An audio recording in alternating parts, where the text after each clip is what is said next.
कहते हैं देशभक्ति सिर्फ इंसानों में नहीं होती, कभी कभी जानवर भी ऐसा काम कर जाते हैं जो इंसानों को भी हैरान कर दे। ये कहानी है एक बंदर की जो बन गया भारतीय फौज का सच्चा साथी।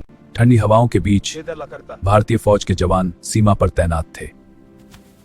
जवानों के पास एक बंदर पहाड़ों की तरफ से रोज आता था। अरे देखो तो ये बंदर रोज आता है, चलो जवान उसे प्यार से चिंटू बुलाने लगे। वो कभी उनके साथ खेलता तो कभी उनके साथ खाना भी खा लेता। धीरे धीरे चिंटू उस पोस्ट का हिस्सा बन गया।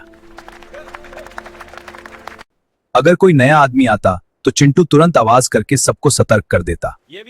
लेकिन उन्हें नहीं पता था कि एक दिन यही छोटा सा बंदर उनकी जान बचाने वाला है। एक दिन चिंटू अकेला सुनसान जगह पर बैठा हुआ था। तभी चिंटू देखता है कि कुछ संदिग्ध व्यक्ति जो हाथों में हथियार लिए हुए बॉर्डर की तरफ आ रहे हैं। चिंटू खतरे का अंदाज लगाते हुए भारतीय फौजियों को सावधान करने के लिए वहां से तुरंत रवाना हो जाता है।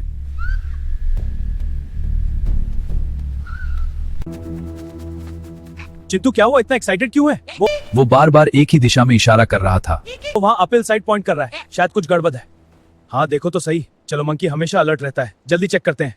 जवान, चिंटू के साथ हथियार और दूरबीन लेकर टो लेने जाओ। जी सर, हम तैयार हैं। छी। जाओ, सब कुछ रिपोर्ट करना। हाँ सर, ठीक। जवान चिंटू के साथ रवाना होते हैं।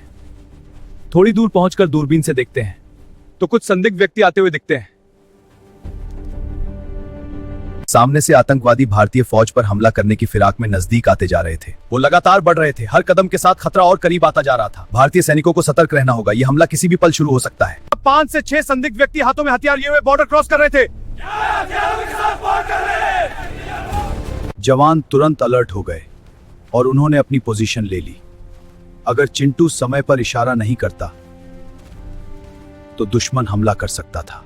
कुछ ही देर में फायरिंग शुरू हो गई, लेकिन भारतीय फौज पूरी तरह से तैयार थी। आमने सामने से गोलियां चलती हैं। गोलियों की आवाज सुनाई देने लगी। उधर आतंकवादी भी पहाड़ी की ओर से गोलियां चला रहे थे, पर भारतीय सेना उन पर भारी पड़ रही थी। गोली चलाओ, आगे बढ़ो। भारतीय सेना के जाबाजों ने मोर्चा संभाला और जवाबी कार्रवाई की।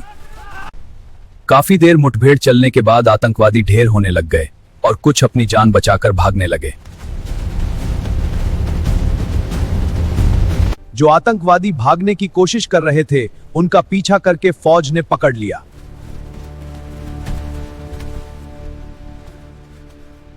अब फौज इस जंग को जीत चुकी थी। सब कुछ शांत होने के बाद चिंटू बंदर को ढूंढा।